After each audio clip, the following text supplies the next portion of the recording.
पिछले लेक्चर में हमने देखा था कि जहांगीर जो है, जहांगीर के समय नूरजहां का बहुत ज़्यादा वर्चस्व हो गया था और नूरजहां ने जब अपनी पुत्री लाडली बेगम का विवाह कर दिया शहरयार से, तो अब उसका झुकाव शहरयार की तरफ हो गया और शाहजहां को दक्षिण जाने का फरमान सुनाया गया।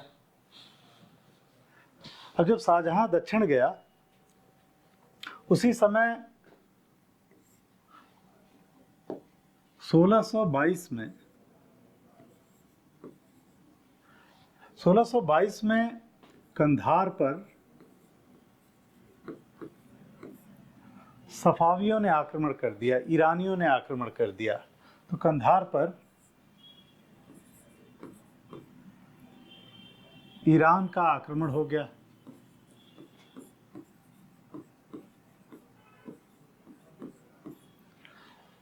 अब ईरान का आक्रमण हुआ तो उस समय फिर से एक आदेश जारी करवाया नूरजहां ने और शाहजहां को जाने का आदेश दिया गया उत्तर पश्चिम सीमा प्रांत में सफावियों के विरुद्ध। लेकिन शाहजहां को ये लगा कि ये नूरजहां का षड्यंत्र है, ये जानबूझ के हमको उत्तर पश्चिम में भेजना चाहती है। तो शाहजहां गया नहीं, और गया नहीं तो इस तरीके से 1622 में कंधार मुगलों के हाथ से निकल गया और इस पर ईरानियों का कब्जा हो गया, सफावियों का कब्जा हो गया। और इसके बाद 1623 में शाहजहां ने विद्रोह कर दिया जहांगीर के खिलाफ।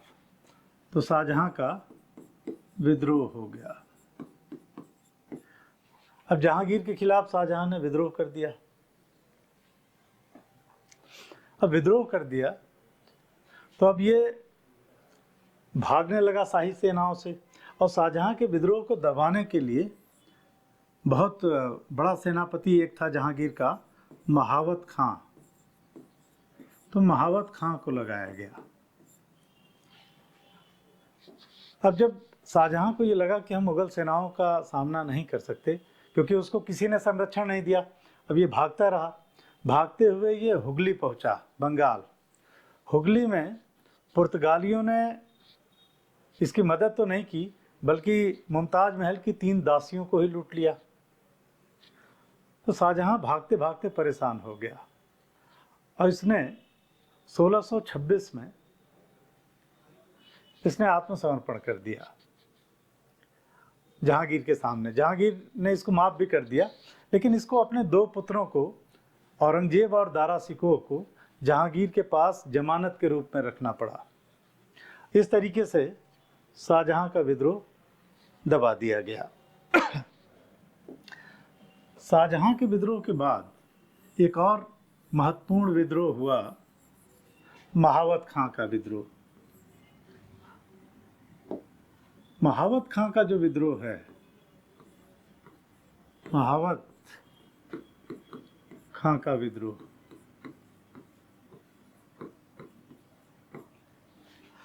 महावत खां ये बहुत बड़ा सेनापति था और बहुत योग्य सेनापति था जहांगीर के काल का। कई युद्ध लड़े थे इसने, शाहजहां के विद्रोह को दबाया इसने। लेकिन महावत खां जो था, जहांगीर की एक और पत्नी थी साहिबे जमाल, तो उन्हीं से एक पुत्र पैदा हुआ था। तो जहांगीर का एक पुत्र था शहजादा परवेज। तो परवेज और महावत खां एक ही जगह दक्षिण में थे, ये साथ साथ थे। लेकिन नूरजहां को अब ये लगने लगा, अच्छा परवेज भी सोचता था कि महावत खां जो है ये योग्य सेनापति है और इसका साथ हमको है, तो इसी के भरोसे ये भी सपना देखता था राजा बनने का। नूरजहां को ये लगने लगा कि कोई भी शक्तिशाली सेनापति अगर किसी शहजादे के साथ है तो वो शहजादा महत्वाकांक्षी हो जाता है। जैसे अब्दुल रहीम खान खाना थे खुर्रम के साथ, शाहजहां के साथ, तो शाहजहां ने विद्रोह किया। तो इसीलिए नूरजहां नहीं चाहती थी कि कोई योग्य सेनापति किसी शहजादे के साथ रहे। तो इसीलिए नूरजहां ने एक आदेश पारित करवाया और महावत खां को बंगाल का सूबेदार नियुक्त किया। और इसको वापस बुलाया गया, भाई बंगाल जाए। इससे शहजादा परवेज भी बड़ा दुखी हुआ और महावत खां भी नाराज हुआ। जब महावत खां आ रहा था आगरा, महावत खां को बुलाया गया। उसी समय महावत खां पे बहुत सारे आरोप लगाए गए, भ्रष्टाचार के आरोप लगाए गए इसके ऊपर। इसके अलावा इसके ऊपर यह भी आरोप लगाया गया कि इसने बिना बादशाह की आज्ञा के अपनी पुत्री की सगाई की और उसमें बहुत सारा पैसा खर्च किया, तो उसमें भ्रष्टाचार का आरोप लगाया गया इसके ऊपर। और इसका दामाद जो था, महावत खां का दामाद था, इसका दामाद है बरखुरदार। तो बरखुरदार जो है ये राजधानी पहुंचा। इसको नूरजहां ने इसका हाथ गर्दन के पीछे बंधवा के और इसको घुमाया गया, राजधानी में बेइज्जत किया गया। अब इससे बहुत ज़्यादा नाराज हो गया महावत खां। और इसी समय 1625 में जहांगीर लाहौर से काबुल की तरफ जा रहा था और जहांगीर जो है इसका कैंप लगा हुआ था झेलम नदी के किनारे। तो झेलम नदी के किनारे जहांगीर ने कैंप लगाया हुआ था। महावत खां ने अचानक इसके कैंप पर हमला कर दिया और इसको घेर लिया जहांगीर को। नूरजहां, आसफ खां ये तो झेलम नदी पार कर गए थे, लेकिन इसने महावत खां ने जहांगीर को बंदी बना लिया। जहांगीर को बंदी बना लिया तो उधर से नूरजहां भी नदी पार कर चुकी थी। नूरजहां भी इधर चली आई और इसने भी कहा कि हम भी बादशाह के साथ रहना चाहते हैं। इसने भी अपनी गिरफ्तारी दे दी। महावत खां ने जहांगीर को गिरफ्तार तो कर लिया, लेकिन महावत खां एक योग्य सेनापति था। इसके मन में शासक बनने की कोई मंशा नहीं थी। तो इसने जहांगीर को गिरफ्तार तो किया, लेकिन जहांगीर की बाकायदे सेवा करता रहा बादशाह की तरफ। इसको सलाम करना, इसके लिए बेहतर व्यवस्था करना, सारी चीज़ें राजाओं की तरह ही जहांगीर के लिए व्यवस्था इसने कर रखी थी। ये बस ये चाहता था कि नूरजहां का प्रभाव शासन पर न रहे। एक दिन नूरजहां ने महावत खां से कहा कि महाराज अपनी सेना का निरीक्षण करना चाहते हैं। अब महावत खां के जो सैनिक हैं, जो बाहर सैनिक हैं बहुत सारे, वो सारे हैं तो जहांगीर के ही। महावत खां ने अनुमति दे दी। जैसे जहांगीर निरीक्षण के लिए सेना के निकला तो सेना अब जहांगीर की तरफ आ जाएगी, तो आ ही गई सेना। और महावत खां को भी लगा कि तो गलती हो गई। महावत खां शिविर छोड़कर भाग गया। लेकिन जहांगीर ने महावत खां को माफ़ कर दिया, क्योंकि जहांगीर को ये लग गया था कि महावत खां का मंतव्य गलत नहीं था। वो हत्या नहीं करना चाहता था बादशाह की, तो इसलिए महावत खां को इसने माफ़ कर दिया। लेकिन महावत खां के विद्रोह का फ़ायदा बहुत ज़्यादा मिला शाहजहां को, क्योंकि शाहजहां भी नूरजहां का दुश्मन है और अब महावत खां भी दुश्मन हो गया, तो दोनों दोस्त बन गए। और इस तरीके से अब शाहजहां ताकतवर हो गया। इसी समय हुआ ये 1627 में जहांगीर का स्वास्थ्य गिरता जा रहा था बहुत ज़्यादा। तो जहांगीर कश्मीर गया था स्वास्थ्य लाभ लेने के लिए, और कश्मीर से ये वापस आ रहा था 1627 में। तो अक्टूबर 1627 में इसकी मृत्यु हो गई। इसको वहीं पे लाहौर में शहादरा में इसका मकबरा है। तो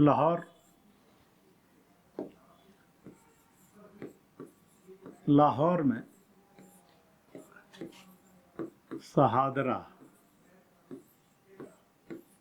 में इसका मकबरा है जहांगीर का। तो यहीं दफन कर दिया गया था इसको। जहांगीर की जैसे ही मृत्यु हुई, उस समय आसफ खां जो है, जो खुर्रम का ससुर था, तो खुर्रम का ससुर आसफ खां, ये नूरजहां का भाई भी था आसफ खां। तो आसफ खां जो है ये राजधानी में है, ये आगरा मौजूद है आसफ खां। और उस समय शाहजहां जो था वो दक्षिण में था।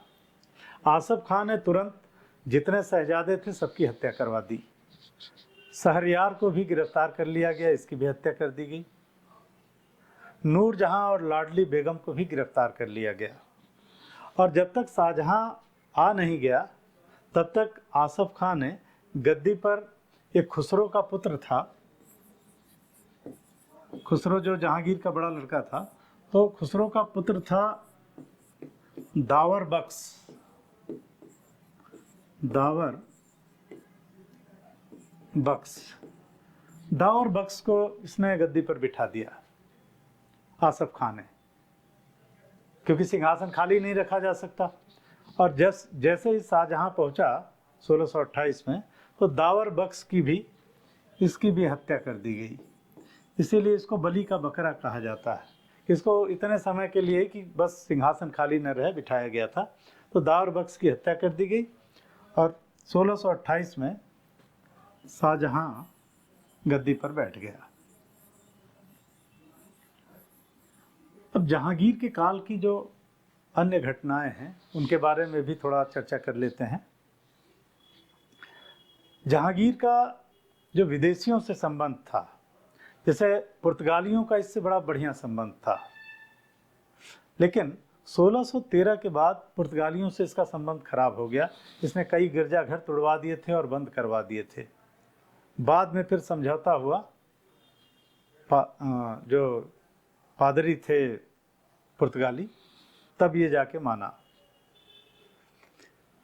जहांगीर के समय ही हम देखें हैं कि ईस्ट इंडिया कंपनी की स्थापना तो 1600 में हो गई थी अकबर के काल में, लेकिन जहांगीर के समय ही एक अंग्रेज़ों का प्रतिनिधि मंडल मॉरिशस से भारत आया। और जो प्रतिनिधि मंडल आया तो ये जो है जो इंग्लैंड का उस समय राजा था जेम्स प्रथम, तो उसी का राजदूत बन के जहांगीर के दरबार में आया कैप्टन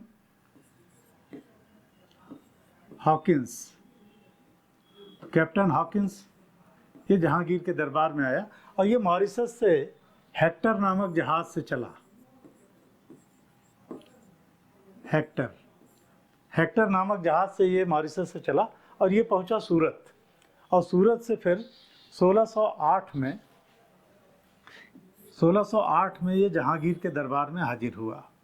तो 1608 में जहांगीर के दरबार में पहुंचा ये। जहांगीर से जब इसने मुलाकात की तो इसने फारसी में बात की, इसको फारसी आती थी। जहांगीर बहुत प्रसन्न हुआ और इसको कैप्टन हॉकिंस को इसको इंग्लिश खां की उपाधि दी इसने, इंग्लिश खां। तो इंग्लिश खां की उपाधि दी हॉकिंस को। एक आर्मेनियाई लड़की से विवाह भी करवा दिया और कैप्टन हॉकिंस को 400 का मनसबदार भी बना दिया जहांगीर ने। कैप्टन हॉकिंस 1611 तक जहांगीर के दरबार में रहा, लेकिन पुर्तगालियों के विरोध के कारण ये कोई व्यापारिक सुविधाएं विशेष हासिल नहीं कर पाया। इसके बाद एक और अंग्रेज 1612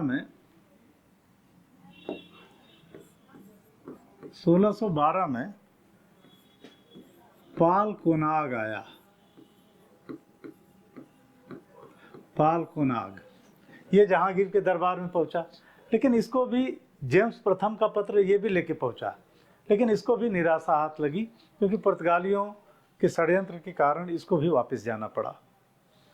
इसके बाद 1615 में जेम्स प्रथम का पत्र लेकर एक और अंग्रेज आया, विलियम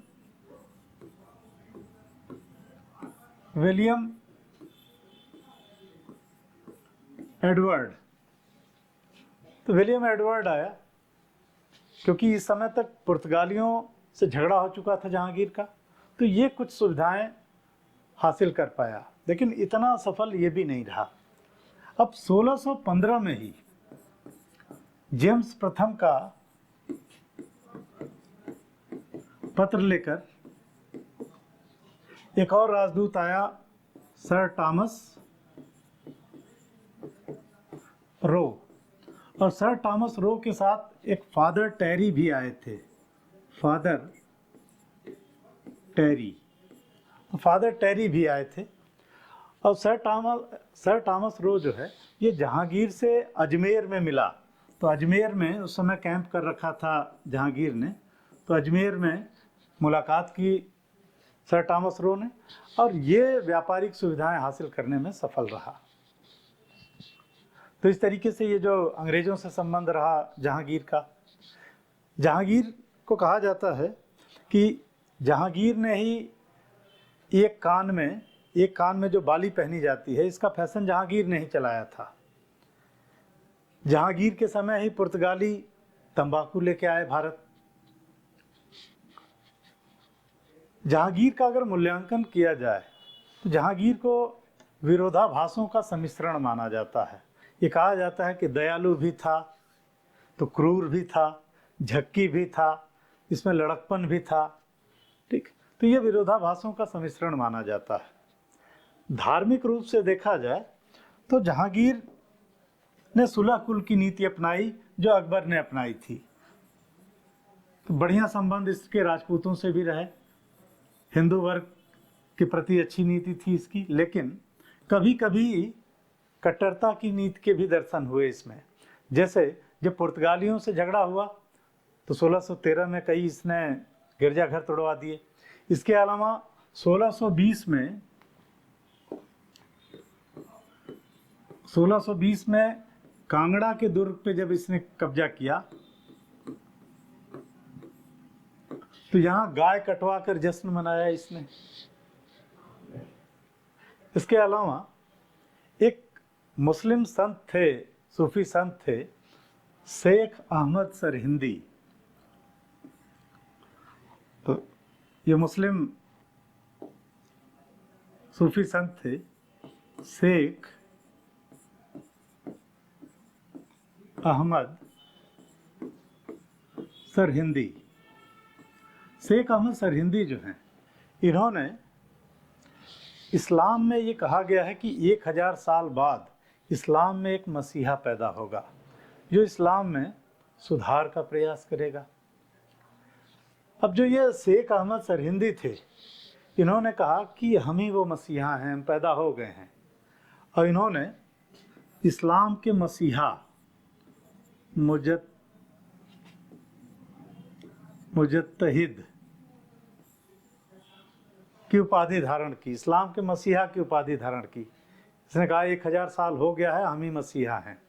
जहांगीर ने इनको ग्वालियर के दुर्ग में कैद करवाया, इनको जेल में डाला और तब छोड़ा जब इन्होंने मान लिया कि नहीं, हम नहीं हैं मसीहा। ठीक, तो इनको जेल में डाला। तो इस तरीके से ये है कि जहांगीर ऐसा नहीं है कि धार्मिक रूप से कट्टर है। किसी मुस्लिम ने अगर गलत बात की तो उसको भी जेल में डलवाया। तो इसलिए जहांगीर को विरोधाभासों का सम्मिश्रण भी कहा जाता है। तो ये है जहांगीर पे हमने चर्चा की। अगले लेक्चर में हम शिहाबुद्दीन मोहम्मद शाहजहां के बारे में चर्चा करेंगे।